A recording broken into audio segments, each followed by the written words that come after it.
Bonjour à toutes et à tous, bienvenue dans mon émission Les invités de Georges. Mais cette fois-ci, d'une manière un peu particulière, sous une forme exceptionnelle, pour une rencontre exceptionnelle. Celui qui est que je considère des géants de la chanson française, c'est monsieur Jean Renard. Il est auteur, compositeur, interprète, producteur. C'est l'homme de l'ombre. Il est celui qui a fait les plus grands tubes de la chanson française pour Johnny Hallyday, Sylvie Vartan, Mike Brandt, Jim Manson, Claude François et bien d'autres. Oh, vous les connaissez tous, ces titres, et particulièrement le grand tube national et international de Johnny Hallyday, Que je t'aime. Eh bien oui, c'est monsieur Jean Renard. Alors Jean Renard nous a ouvert son coffre à souvenirs et il nous a confié des anecdotes inédites, des coulisses jamais racontées, des révélations stupéfiantes et surtout sa vision intime dont il est le seul à pouvoir porter sur ces artistes devenus légendaires. Et j'en profite pour remercier mon ami David Gérard, grand professionnel de la radio, d'avoir permis d'ailleurs cette rencontre avec cette légende vivante, monsieur Jean Renard.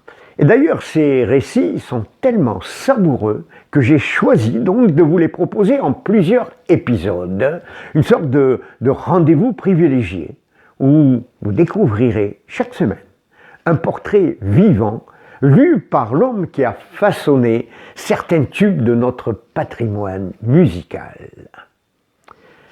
Préparez-vous maintenant à entrer dans les coulisses de la chanson française. Vous découvrirez des choses étonnantes, un voyage rare, passionnant, profondément humain. Bienvenue dans les coulisses du showbiz et ses secrets. Bonsoir à toutes et à tous, bienvenue dans mon émission Les invités de Georges. J'espère que vous allez bien et je tiens tout d'abord aussi à vous remercier parce que je sais que vous êtes de plus en plus nombreux à écouter cette émission. Et aujourd'hui, c'est une émission exceptionnelle pour un invité exceptionnel. C'est un grand honneur, une véritable émotion. Nous recevons un homme de l'ombre, devenu une lumière de la chanson française, auteur, compositeur, interprète. Il a façonné des tubes qui résonnent encore dans nos cœurs. Par exemple, Que je t'aime, Laisse-moi t'aimer, Une larme d'amour, L'amour, c'est comme une cigarette, et tant d'autres bien sûr. Plus de 170 millions d'albums vendus dans le monde, des collaborations avec Sylvie Vartan, Johnny Hallyday, Mike Brandt, Claude François, et puis des génériques mythiques. Souvenez-vous, Dallas, Château Vallon, bien entendu. Alors, installez-vous confortablement chez vous. Ouvrez grand vos oreilles, votre mémoire, car ce soir, nous partons à la rencontre d'un créateur de légende, monsieur Jean Renard. Jean Renard. Merci et bonjour. Bonjour. Merci surtout d'avoir accepté notre invitation pour cette émission et nous sommes heureux de vous accueillir dans ce studio de Radio Axe Sud. Mais je tiens, si ce moment a pu se concrétiser, bien sûr, c'est grâce à un ami professionnel de la radio, un passionné. C'est mon ami David Gérard qui, grâce à lui, vous connaissez bien, et bien grâce à lui, on a pu faire cette rencontre. Merci David. C'est un vrai bonheur que d'être avec vous. Eh bien c'est réciproque, figurez-vous. Et puis je vous présente un autre ami, c'est notre intervenant musical dans chaque émission des invités de Georges. Tu interviens pour les intermèdes musicaux. Et quand je t'ai dit, il y a Jean Renard, là, tu m'as dit, alors là, j'arrive. Je ne pouvais pas louper cette occasion. Non, et je te remercie, Georges, de notre confiance. Absolument. C'est pour moi c'est vraiment le génie absolu. C'est vraiment un plaisir. Merci alors, beaucoup. Dites-moi, Jean, avant de survoler une partie de votre vie professionnelle, au travers de la sortie de votre... Vous avez commencé de façon bizarre. Oui. Si vous voulez, sur ce livre qui finira ensemble, qui s'appelle Épilogue. On en reviendra, on en discutera tout à l'heure, mais moi, je suis curieux. Je voudrais savoir qui était le petit Jean Renard, enfant. Est-ce que vous avez baigné dans une famille de musiciens, d'artistes? Bien sûr, hein. C'est, j'allais dire, la vie de tous les gens qui finissent par faire ce métier, qui n'en est pas un d'ailleurs, mais voilà, disons qu'avec pas mal de chance, on arrive au bout d'une cinquantaine d'années à réussir quelque chose. Voilà. Et forcément, j'ai commencé dans la musique. J'irais même jusqu'à dire que j'entendais des mélodies et de la musique dans le ventre de ma maman. Ah oui, bon. Et c'est la vérité. Comme dans la communauté gitane, d'ailleurs. Tout à fait. Ma mère était chanteuse sopranos, disons coloratour, style opéra, Maddy Messley, Mado Robin, etc. Et mon père était chanteur de variété, amateur. Il chantait Fernandel, enfin tout ce qui se faisait entre 1930 et 1900, la guerre quoi, 40. Alors donc, forcément, j'ai vécu dans la musique. J'ai été jusqu'à même accompagner mes parents, parce qu'ils m'avaient fait prendre des cours de piano. J'ai fait un jour le conservatoire, mais c'était bien après. Et donc, à 12-13 ans, j'accompagnais mes parents qui se produisaient sur scène dans, disons, une chanson de Offenbach, par exemple, La vie parisienne, des choses comme ça. Ah oui, et donc, j'accompagnais au piano. On louait un petit piano droit pour moi. Ça faisait une attraction. À quel âge Eh bien, j'avais 12 ans et demi, 12-13 ans. Et ça se passait dans ma ville natale de Provins, en Seine-et-Marne. Voilà.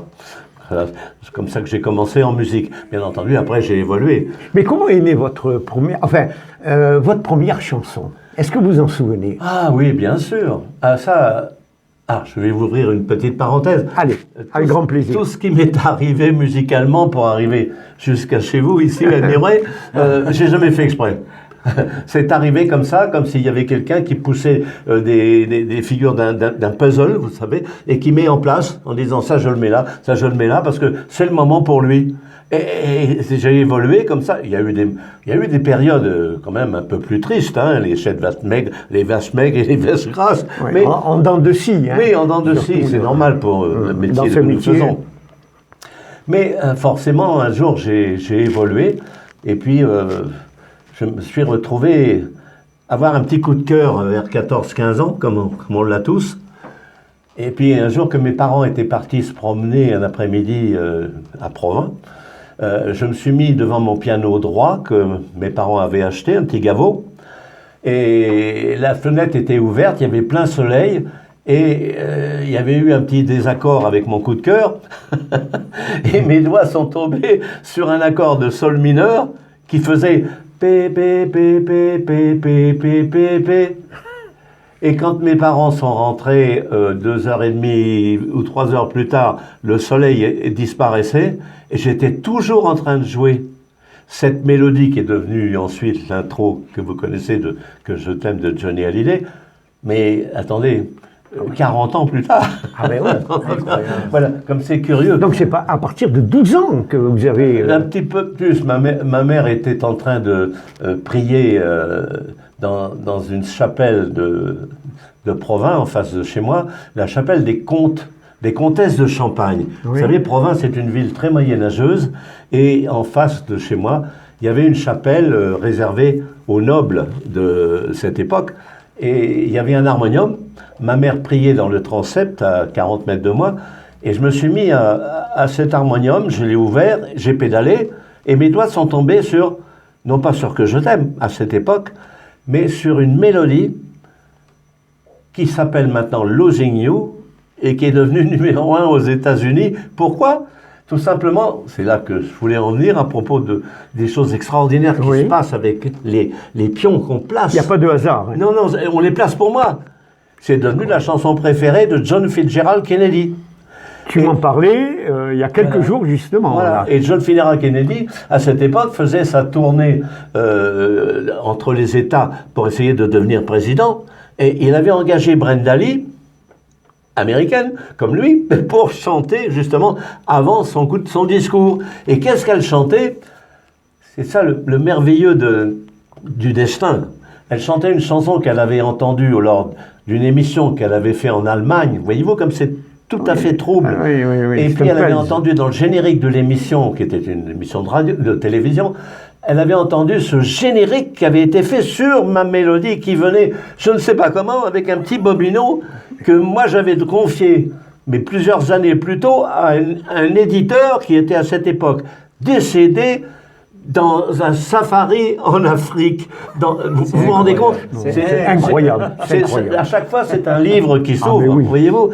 Et donc, elle a entendu cette mélodie, elle l'a fait faire disons, à M. Carl Sigman, le Pierre de Lanoë américain, excusez-moi du peu, et puis c'est devenu, forcément, quand M. Kennedy a été élu président, il a dit à Brenda Lee, voulez-vous chanter la chanson que j'aime bien, que vous chantez dans ma tournée? Elle a chanté, et il y avait à peu près, c'était un discours présidentiel, il y avait 400 millions de téléspectateurs. Le lendemain, ma chanson était numéro 1 au Billboard, au hit parade américain. Impensable. Mais je vous jure, c'est pas de ma faute. Oui, c'est le hasard, mais comme je vous le disais tout à l'heure, le hasard n'existe pas. C'est très étrange. Ah, mais c'est un pulse extraordinaire, ça. Oui. Et justement, qui vous a tendu la main? Le premier qui vous a tendu la main? Ah, c'est un grand éditeur qui est décédé maintenant, d'une édition énorme, le 3e du monde, Southern Music. En France, c'était Méridian. C'était rue Lincoln à Paris. Et une amie que j'avais rencontrée par hasard chez un grand dessinateur à l'époque, qui était un de mes amis, m'avait dit, moi je fais des paroles, voulez-vous faire de la musique, etc. Mais si vous voulez, je peux vous présenter à quelqu'un d'important du métier de la chanson à Paris. Bon, je ne savais pas qui c'était, je suis arrivé, et même dit, il reçoit que le jeudi, et que des jeunes, des nouveaux. J'y suis allé, me suis mis comme tout le monde, il y avait 4 personnes comme moi qui attendaient dans l'entrée, que M. Rolf Marbeau, excusez-moi du peu, très peu connu maintenant, mais c'était un des plus gros éditeurs du monde. Et donc, à mon tour, je rentre dans son bureau, cuir noir, un bureau en cuir extraordinaire que tout le monde connaissait dans le métier de la chanson. Et là, je tombe, je n'en sais rien encore, devant des gens qui sont des sommités de la chanson française en France. Il y a Guy Magenta, il y a Hubert Giraud, il y a Pierre Delanoë, il y a Eddie Marnet, découvreur de Céline Dion, etc., etc. Je dis, mais qu'est-ce qui se passe? Il me fait passer, malgré moi, devant un public de jury, il me fait passer un examen. Et il me dit, mets-toi au piano, joue-moi ce que tu veux. Ah, oui, monsieur. Moi, je m'assis, je sortais du conservatoire quand même. Alors, j'ai dit, bon, ça va aller, puisqu'il veut que je joue quelque chose. Et je suis parti, j'y joue un concerto, moi, que j'avais fait il y a 2-3 jours avant, sur une petite mélodie que j'avais faite. Il se lève, il dit rien, il me pousse, il y avait un grand siège long, il me pousse, il me dit, pousse droit, parce qu'il était allemand, alors il avait un accent très prononcé, et il se pousse à côté de moi, et me dit, qu'est-ce que tu fais là? Brrr, brrr, brrr. Moi j'en avais mis partout pour impressionner, quoi. Il dit, non, c'est pas ça la chanson française, c'est tan, tan, tan, tan, tan, tan. Ah bon? Il me dit, oui, tu fait non, c'est ta, ta, ta, ta, ta. Ah, bien, monsieur Marbeau, bien, bien, bien. Tu peux le refaire? Je dis, oui, vous avez fait pa, pa, pa, pa, pa, pa. Voilà. Et Pierre Delanoë, il me regarde, il me dit, oui, il a raison, etc. Et les examinateurs étaient d'accord avec lui. Ah bon, mais d'accord. Et c'est devenu à la gare Saint-Lazare. Ah, la gare Saint-Lazare. La première chanson qu'a chantée, disons, Colette de Réal, que je lui avais faite, malgré moi, encore une fois. Voilà. C'est fantastique. Alors, on reste bien sûr dans le milieu du showbiz. Tiens, une question là. Dites-moi, dans le showbiz, est-ce qu'il vaut mieux être rusé comme un renard ou comme prédateur comme un requin? Il faut faire les deux, mon colonel. Je m'y attendais à la réponse. Oui, parce que, bon, au fur et à mesure que passe le temps, vous faites des trucs, puis ça devient des succès. Donc vous provoquez des jalousies. Vous provoquez des gens qui ont envie de faire comme vous, ou tout au moins que vous ennuyez, parce que il n'y a pas la place pour tout le monde. À très très haut niveau, il n'y a pas la place pour tout le monde. C'est comme aux Jeux Olympiques. Hein. Oui. Vous ne pouvez pas être 2 fois premier, c'est pas possible. Bien sûr. Alors, je me suis mis à faire très attention à mes rencontres. Qui je rencontrais, d'accord, je mettais une journée à me demander, tu le rencontres plus ou tu... Ah ben oui, il faut travailler avec lui ou pas. Et ça a toujours été une, comment on appelle ça, une marche à suivre de ma carrière et de ce que j'ai fait. J'ai toujours trié au fur et à mesure. Et quelle a été la rencontre qui vous a le plus marqué, on va dire? Je connais la réponse, hein, mais... En tant qu'évolution dans ce que j'ai fait. Oui. Bah, d'abord, Monsieur Marbeau, pardon, Oui. c'est obligé, qui lui a trouvé tout de suite que je faisais des chansons pour moi et pas pour les autres. Parce que je ne savais pas encore trop les faire sur le plan, comment on dit, public et grand public. Tube, entre guillemets. Bon, il m'a dit, écoute, moi ce que tu fais, ça me plaît. As-tu fait des textes? J'ai dit oui, j'avais 20 chansons comme ça déjà. Tu peux m'en jouer une? J'en joue une. Il dit, ben là, écoute, moi je connais un grand directeur de maison de disques, M. Jacques Seignette, chez Polydor, qui va forcément adorer ce que tu fais, et on va essayer de voir si tu peux en faire des disques qui se vendent déjà. Voyons... Les tubes. Oui, voyons commercialement ce que tu vaux. Alors, il m'a emmené, j'ai signé un contrat de 6 ans avec ce monsieur que forcément je ne connaissais pas, encore une fois, et... L'autre m'a fait rentrer dans le studio, j'ai fait 1 10, 2 10, 3 10, 4 10, 5 10, on a fait 10. Zéro vente, rien. Bon, est-ce que c'était manque de promotion, manque de savoir-faire, je ne sais pas. Il m'a dit maintenant tu vas faire du twist, tu vas t'appeler Big Twist. Alors j'ai fait Big Twist, alors j'ai fait comme on faisait à l'époque, quoi. Voilà, parce que les générations passent, puis les formules aussi, Bien sûr, changent. Bien sûr. elles changent. Voilà. Et puis j'ai toujours pas vendu. Bon. Et puis c'est tout. Incroyable ça. Voilà. Ouais. Et puis, bon, je ne me suis pas séparé, si vous voulez. Ils ont arrêté de dépenser des sous pour me faire enregistrer, ce qui était absolument normal, bien sûr. Mais là, ça m'a permis de rencontrer des gens. J'ai rencontré Colette de Réal, j'ai rencontré le futur Julio Iglesias. Ah oui. Oui, mais vous comprenez, j'ai rencontré, bon, plein d'autres artistes. Bien sûr, et on va parler maintenant des artistes Sylvie Vartan, Claude François, Oui, ça, c'est Johnny encore Hallyday, autre chose. dans une autre étape. Plus tard. La rencontre avec Sylvie Vartan était... Je vais essayer de faire court. J'étais pianiste dans des bals pour gagner des ronds, enfin pour manger, quoi. Et je jouais de l'orgue, un Farfisa que j'avais acheté chez Becher à Paris. J'étais très fier de ça. Becher, ouais. Il était tout rouge et tout. connu. Et puis ça faisait le son un petit peu comme... Disons, je faisais office de DJ à l'époque. Ah oui. Voilà. Et j'avais découvert qu'il fallait que je chante. Je chantais pas, je ne savais pas comment je chantais. Je savais même pas qu'en ouvrant la bouche, ce qu'il allait se passer. J'étais obligé de chanter, mais dans les bals, faut chanter des tubes. Oui. Sinon, le public, il se lève pas trop pour aller danser. Hein. Bien sûr. Bon, à mon époque, c'était « Et maintenant, que vais-je faire ?» etc., que tout le monde connaît. Et puis, au fur et à mesure de l'évolution de ce que je faisais, j'avais une chanson qui revenait tout le temps. Et le public est venu me dire, mais c'est ça qu'on veut. Et le samedi suivant, il me disait, mais joue-nous ta chanson.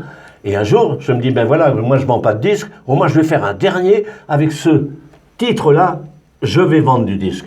J'avais fait la musique sur un texte que m'avait confié un grand éditeur de Paris aussi, qui s'appelait Francis Dreyfus, qui s'appelait Par amour, par pitié, de monsieur Gilles Thibault, qui est maintenant forcément responsable aussi de Que je t'aime, et entre parenthèses, de Comme d'habitude, My Way, la chanson la plus jouée autour de la planète. oui. Alors, forcément, j'ai fait une chanson qui tenait la route.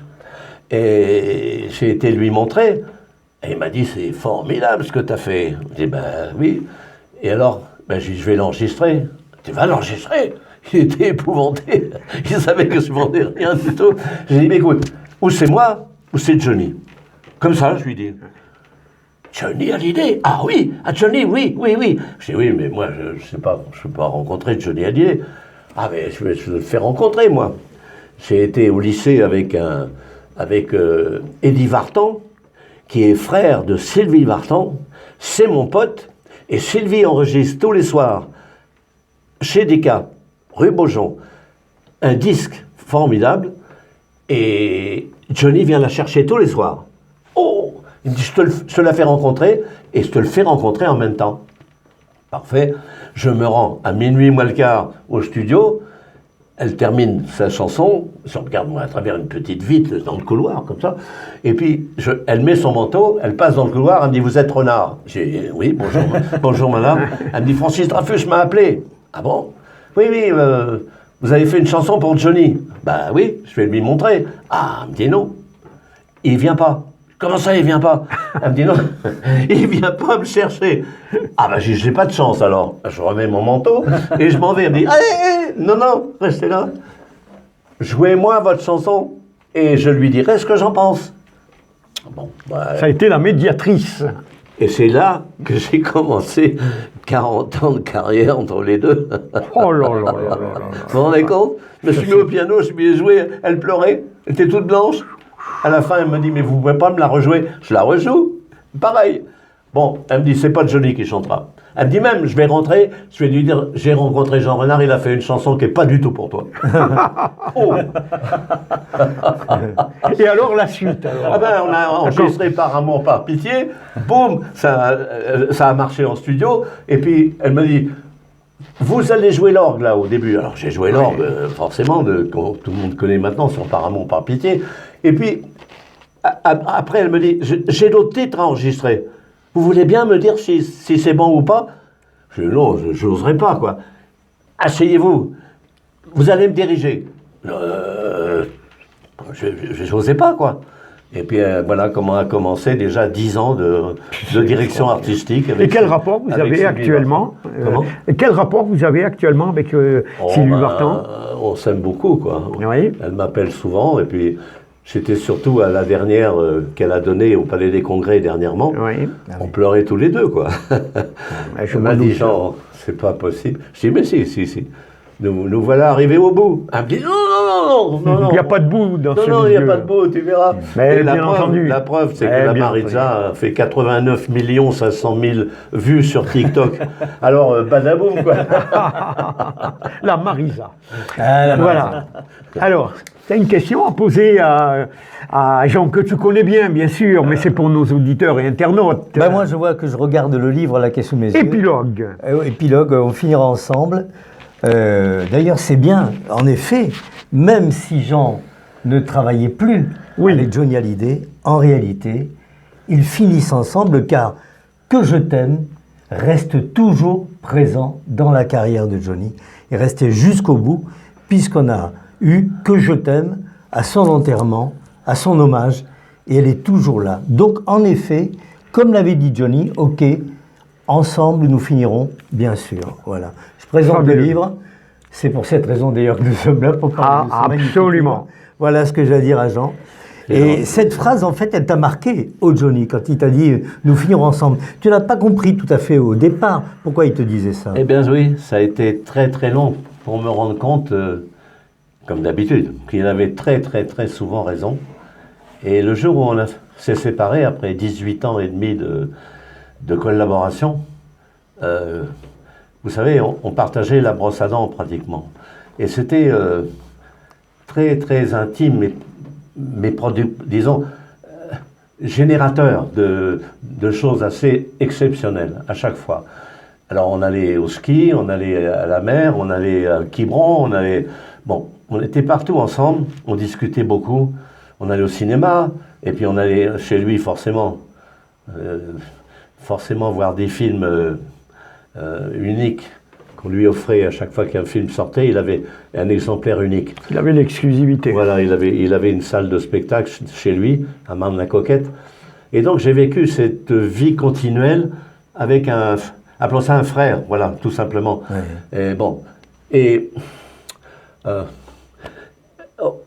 un jour, fait le Printemps de Bourges en 85 et il chante un duo avec Eddie Mitchell. Il vient en avion avec le ministre de la Culture.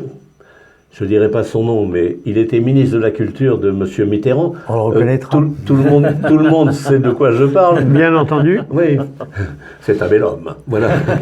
Il est en photo dans le livre, On d'ailleurs. comprendra mieux. et alors, je sais que là, il va y avoir un clash, quelque chose qui ne va pas.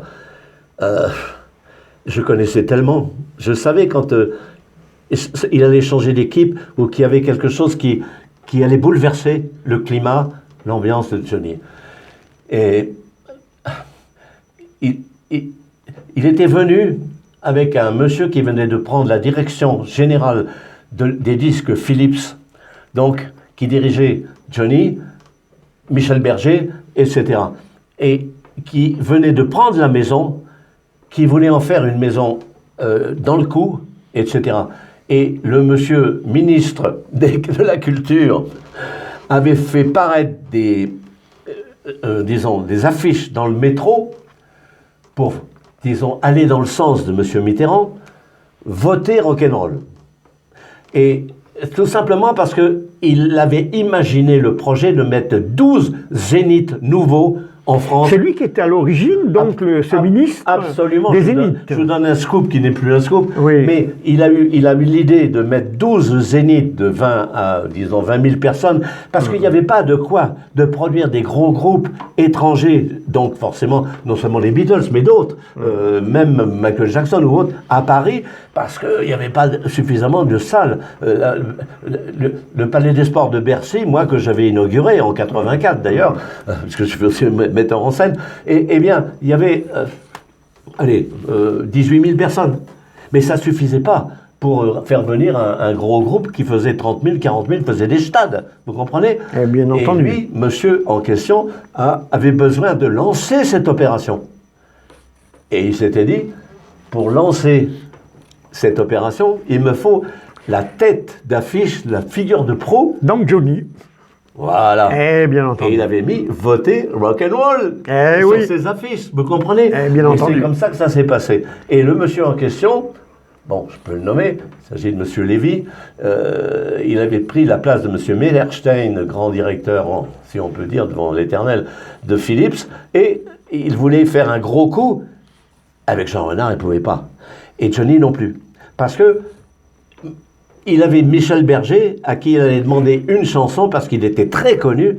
Ensuite, il y avait une autre maison de disques qui voulait mettre Jacques Goldman, parce qu'il était très connu. Un autre, monsieur Obispo, parce qu'il était très connu, etc. Afin d'améliorer encore l'aura de Johnny Hallyday. Mais vous avez vécu ça comme une trahison, ça. Et je l'ai vécu, oui, pire qu'une trahison. Je m'en doute.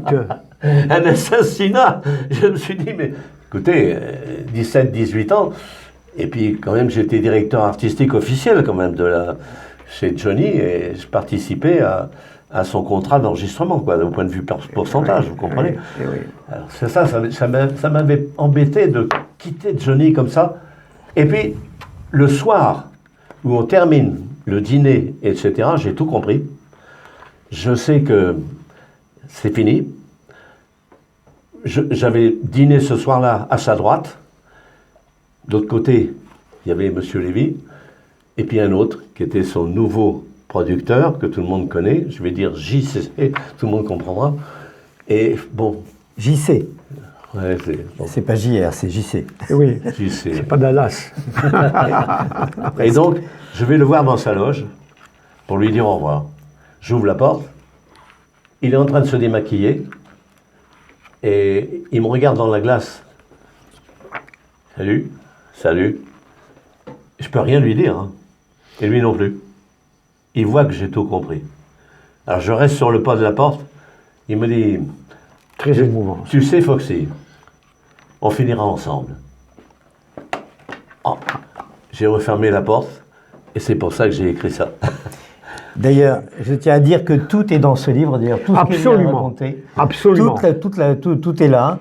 Ce soir-là, Johnny, ce soir-là, a pris conscience que les nouveaux compositeurs voudraient créer seuls leur album en studio et que ma présence était superflue.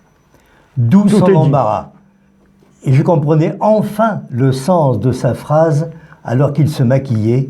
Tu sais, Foxy, un jour, on finira ensemble. Alors on finira ensemble, j'ai eu du mal ensuite à me dire, mais pourquoi il m'a dit ça? Exactement. Écoute, quand même, ça bien.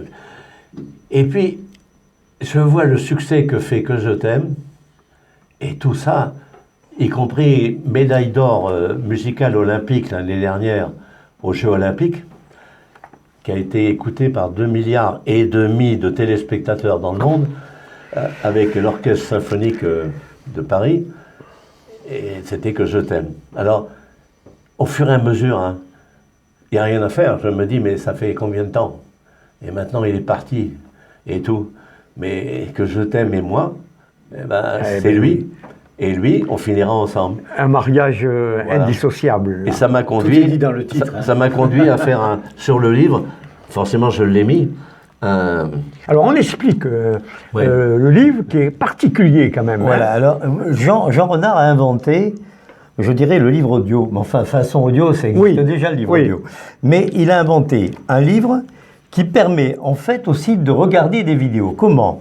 On peut le voir à l'écran, barres, d'ailleurs. voilà, on peut le montrer à l'écran, en mettant simplement un code barre. Oui. Et avec ce code barre, on met le portable, on scanne le code barre, et à ce moment-là, sur notre portable, apparaît la vidéo de ce qu'il annonce. Ce qui fait que, vers la fin du livre, Parce on qu'il y a retrouve- énormément d'anecdotes. C'est il y a pas plein tout d'anecdotes, sur, mais tout- Johnny, hein. Des tout photos, est suivi. Il faut le préciser, hein, magnifiques, avec Voilà. des photos magnifiques. Tout est suivi en fait par la vidéo. Ouais. Il y a le principal qui est là dans le livre, et si on veut en savoir plus, on continue, et l'histoire, on scanne, et l'histoire continue. Mais ça va même plus loin, puisqu'il y a même des lettres complètes de Johnny. Il y a... c'est hallucinant. Non, mais ce c'est un que t'as bijou fait. à voir. C'est un chef-d'œuvre. mes Ah, artistes, c'est un moi- chef-d'œuvre. C'est un chef-d'œuvre. On le Envoyé- recommande beaucoup à nos internautes. C'est un chef-d'œuvre épilogue. parce que il a prévu. Par exemple, voilà, il y a on veut retrouver le grand Michel Mallory, compositeur de génie, auteur de génie. Et pour en savoir plus, On scanne et là on retrouve On a les un vidéos. album. Génial. Voilà. Franchement, c'est génial. Non. Je suis sûr que vous souhaitez connaître la suite. Alors, rendez-vous la semaine prochaine pour le 2e épisode. Et là, vous saurez tout sur cette chanson mythique Que je t'aime de Johnny Hallyday. Vous connaîtrez son histoire secrète. Mais aussi, vous aurez des révélations surprenantes sur Mike Brandt et particulièrement sur sa mort, ses interrogations, la vérité interdite. Mais en attendant, eh bien, je vous propose de terminer ce premier épisode en musique avec notre ami Julien Caballero.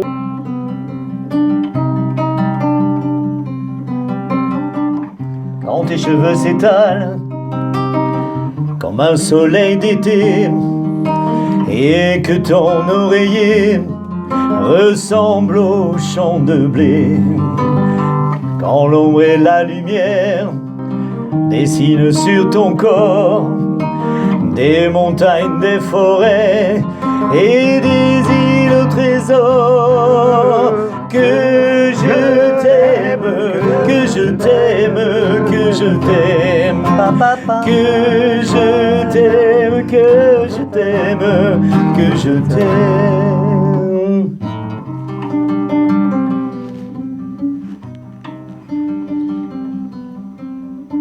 Que je t'aime. Bravo. Bravo!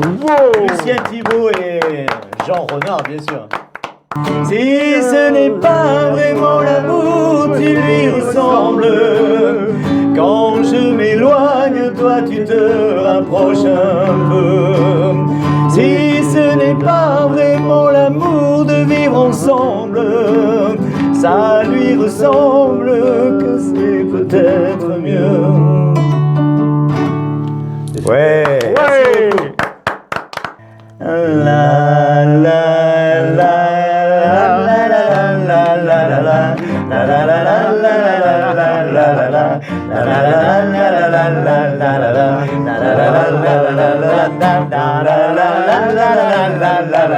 la